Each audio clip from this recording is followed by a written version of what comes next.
الصلاة والسلام عليك يا رسول الله. الصلاة والسلام عليك يا حبيب الله.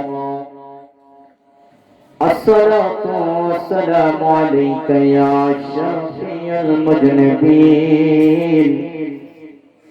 الصلاة والسلام عليك يا رحمة للعالمين.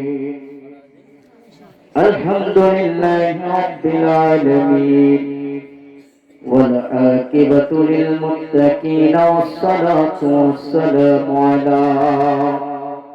على من كان نبيا وعادم بين الموتين.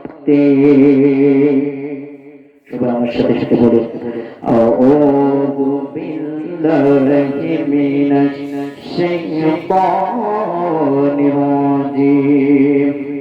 بسم الله الرحمن الرحيم. وكونوا مع الصادقين. فقد قال الله تعالى في كلامه المجيد وفرقانه الحميد. بسم الله الرحمن الرحيم. ورفعنا لك ذكرك في شان حبيبه. إن الله وملائكته يصلون على النبي. يا أيها الذين آمنوا صلوا عليه وسلموا تسليما. اللهم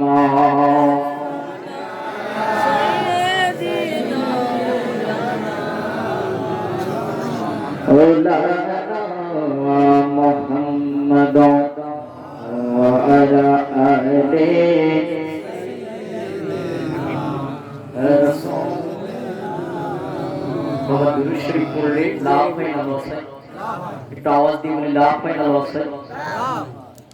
দুরূদ শরীফ যে ব্যক্তি আল্লাহর হাবিবের উপরে একবার দুরূদ শরীফ পড়বে, আল্লাহর হাবিব বলেছেন তার উপরে আমার রব্বুল আলামিন 10টি রহমত নাযিল করবেন। বলেন না সুবহানাল্লাহ।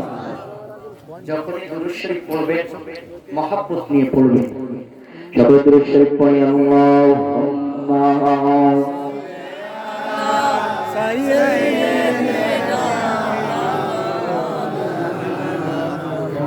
وعلى آل رسول যাহার জন্য কাদরে মন তিনি সোনার মদিনা। বলেন ইয়া রাসূলুল্লাহ। মুহাব্বতের আওয়াজে বলি না যাহার জন্য কাদরে মন তিনি সোনার মদিনা। স্বপ্ন যোগী পাইবা দেখা হইলে তাহার দেওয়ানা। আল্লাহ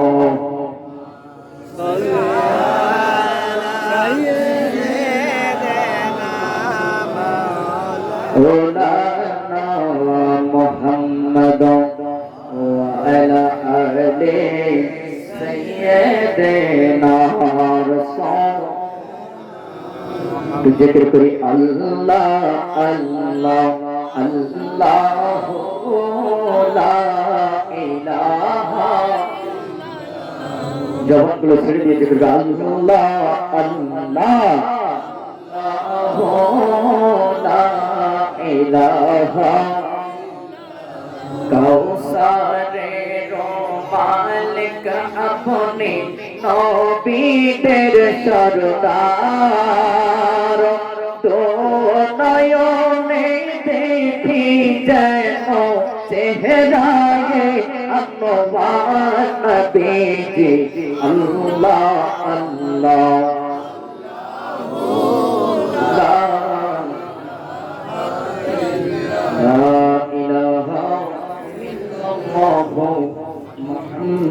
محمد رسول الله صلى الله تعالى عليه وسلم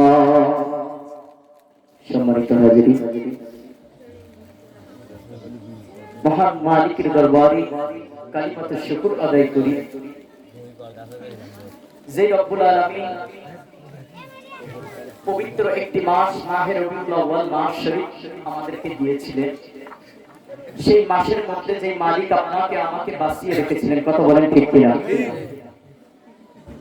এত সময় যদি আমাদের মৃত্যু হয়ে যেত আমাদেরকে অন্ধকার কবরে থাকতে হতো কথা বলেন ঠিক কিনা এত বড় নিয়ামতের মাস যে মালিক দিয়েছিলেন তারপরে পরে আবারও একটি রহমতের মাস যে মহান রব্বুল আলামিন আমাদেরকে দিয়েছেন সেই মালিকের দরবারে একবার প্রাণ ভরে কালিমাতে শুকর আদায় করি বলি আলহামদুলিল্লাহ আর একটু উচ্চ আওয়াজ বলি আলহামদুলিল্লাহ সাথে সাথে লক্ষ কোটি দরুদের নজরানা পেশ করি যিনি আমার আকা যিনি আমাদের মাওলা হাশরের ময়দানে নাফসি নাফসি করতে করতে আমাদের গলা শুকিয়ে যাবে ওই সময় আমাদের জন্য হাউজে কাউসারের পানি নিয়ে দৌড়াবেন যে হাবিব সেই হাবিব কামলেওয়ালা নবীর প্রেম মহব্বতে আমাদের সারা জীবনের মহব্বতে ভরা দুরুদ নজরানা পেশ করি সকলে বলি সাল্লাল্লাহু আলাইহি